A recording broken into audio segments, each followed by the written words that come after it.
Ça devient un problème, c'est quand une fausse information parvient à s'infiltrer dans notre chambre d'écho. Eh bien, comme l'algorithme va nous proposer des contenus qui sont proches de... C'est vrai que les fausses informations, elles ont toujours existé. Les rumeurs, ça a toujours existé, ça s'est toujours propagé dans l'espace public.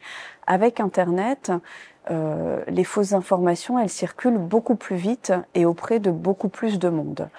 Pourquoi ?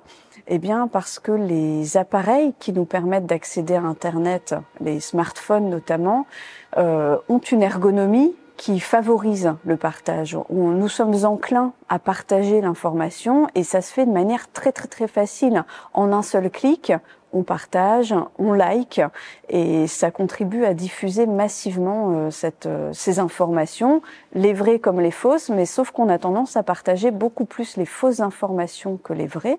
Un deuxième phénomène lié à ce désordre de l'information, à cette place prise par la désinformation sur Internet, c'est le brouillage des sources.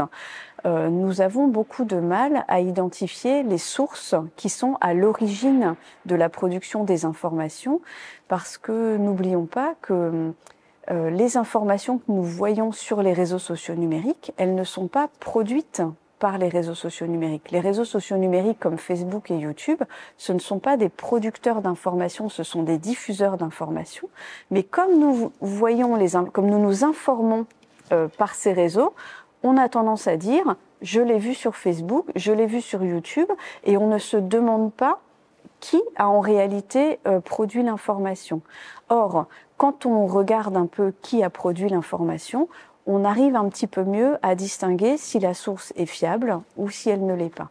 Il ne faut pas oublier qu'on est nous-mêmes acteurs du partage de fausses informations.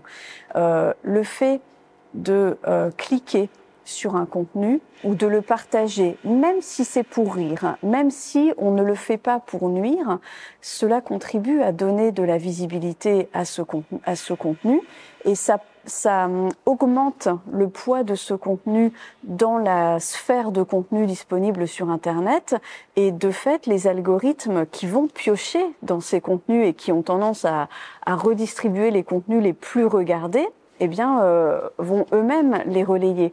Donc, essayons peut-être nous-mêmes de donner le moins de visibilité possible à ce que nous parvenons à identifier comme étant de la manipulation d'informations ou de la fausse information.